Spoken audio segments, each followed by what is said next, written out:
When it comes to alternate history concerning Germany, the spotlight is almost always pointed at the Second World War and a potential Axis victory during that conflict. However, the same is never thought of a potential German victory in the First World War. What would this entail? How would both the victors and the losers react in this outcome? How would the future of our world be shaped by a German victory in World War I? The mod for the game Hearts of Iron 4, Kaiserreich, explains this, and I'm going to explain to you why the backstory for this mod is utter shit. I can proudly say I've never played either the base game or Kaiserreich. It could be the funnest and most compelling mod in the world, but I'm only going to explain why it is severely lacking in a historical sense. The developers at Kaiserreich Cinema have clearly put a lot of effort into this mod, and many people enjoy it. Kaiserreich begins its story in early 1917. Until this point, the war has basically gone the same in our timeline as it does in theirs. Essentially, the Kaiser is persuaded by his top naval officers to stop unrestricted warfare in the Atlantic Ocean due to the potential political fallout with the United States that would come from attacking their merchant ships. This decision, instead of helping the Germans win the war, will actually hinder them for two reasons. For one, the US didn't join the war because of the sinking of their merchant ships. Until the US entry into the war, only a dozen ships flying the American flag have been damaged or sunk by the German naval blockade. Yes, hundreds of Americans had been killed on other ships, but the political fallout was not going to single-handedly cause a war. Secondly, the easing of unrestricted submarine warfare would have just allowed more food, fuel, ammunition, and other material to arrive in Britain and France to keep the Entente forces well supplied. Germany scrapping unrestricted submarine warfare gave them political breathing space with the US, but in no logical situation would help them in the long run. Another reason that the developers give for the US not entering the war is the super elusive spy network that Germany had developed in America. They are able to, quote-unquote, infiltrate the highest rungs of US political life. So there you have it. A few agents from a spy agency, which in our time was literally dissolved in many countries the moment the war started due to their coverage being so bad, are able to, in this timeline, infiltrate US departments such as Congress and potentially even reach President Wilson himself. In reality, British and French influenced newspapers and political groups within the US had far more sway than the Germans ever did, dramatizing en masse events such as a rape of Belgium, which awkwardly distanced pro-Germans from everyone else in the room. These agents are also able to quote-unquote move through the swaths of German expats and immigrants on the northeast. This is completely ignoring the millions of Anglo and Franco expats, immigrants, and descendants in areas like New England that were affected by Entente propaganda in a counteraction. Also, I guess that in this timeline, the fact that said German agents have been conducting terror organization against US industrial sites, causing hundreds of American casualties, is left out of the picture. The developers also state that Wilson was keen to stay out of foreign entanglements. Looking outside of Europe, this is not true. The US had, by this point, become an imperious power of their own, with interests that countered Germany's. The US and German navies infamously fought against one another during the Samoan Civil War. The US invasion of Veracruz in Mexico was also caused by Germany, who wished to send weapons to Mexico, breaking an embargo set by the US.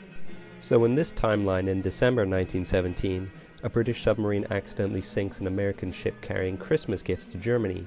You cannot make this up. Firstly, why would the British claim responsibility for this attack? They could just cover it up and say that instead a German submarine attacked the ship. Secondly, this is a blatant copy of the sinking of the Lusitania, an event which occurred in 1915 and soured US relations towards the German war efforts. Though I suppose this incident never happened in the Kaiserreich timeline. So this one incident which kills a few Americans causes the German-influenced politicians in the US to force the British to stop their naval blockade of Germany. This makes zero sense. By 1917, America was trading with Germany at a fraction that it was with the Entente powers. This was not only because of Wilson's pro-Entente sympathies, but also because it was where the money lay. Britain and Germany had more money and more buying power than Germany did. US businessmen and politicians, realistic ones by the way, were not willing to negotiate passages through the Entente naval blockades to reach Germany when they could just sell to Britain and France. So Britain and France shamelessly copy Germany from our timeline and launch a Great Spring Offensive in 1918, which fails miserably. After 3 months, the Allies lose 800,000 men in exchange for not one objective reached. Greece also leaves the war or something. I'm gonna be honest, I didn't even know they were in this one. So Germany somehow survives until 1919. With the easing of the naval blockade, this isn't too hard to picture realistically, but it's still a stretch.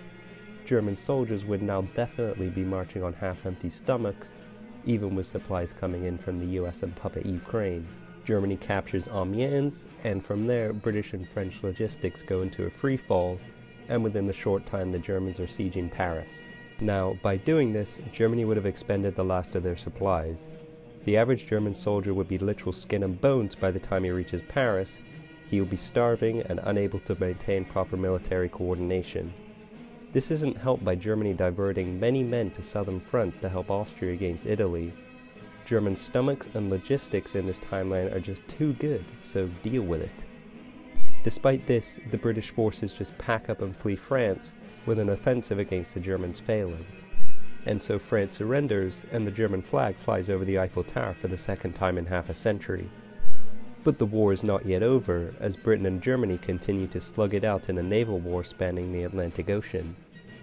On the side, Russia still collapses into civil war, though with a white victory instead of a Bolshevik one.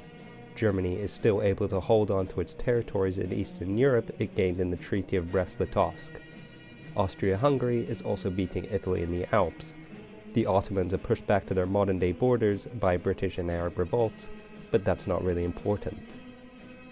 Now, I must stress that this is not a criticism of the developers in general, only the lore on which their timeline functions. Unlike another world-encompassing conflict that was caused by an Austrian being in the wrong place at the wrong time, I believe that if Germany had played their cards right at certain points throughout the First World War, they would have had a far greater chance at securing victory.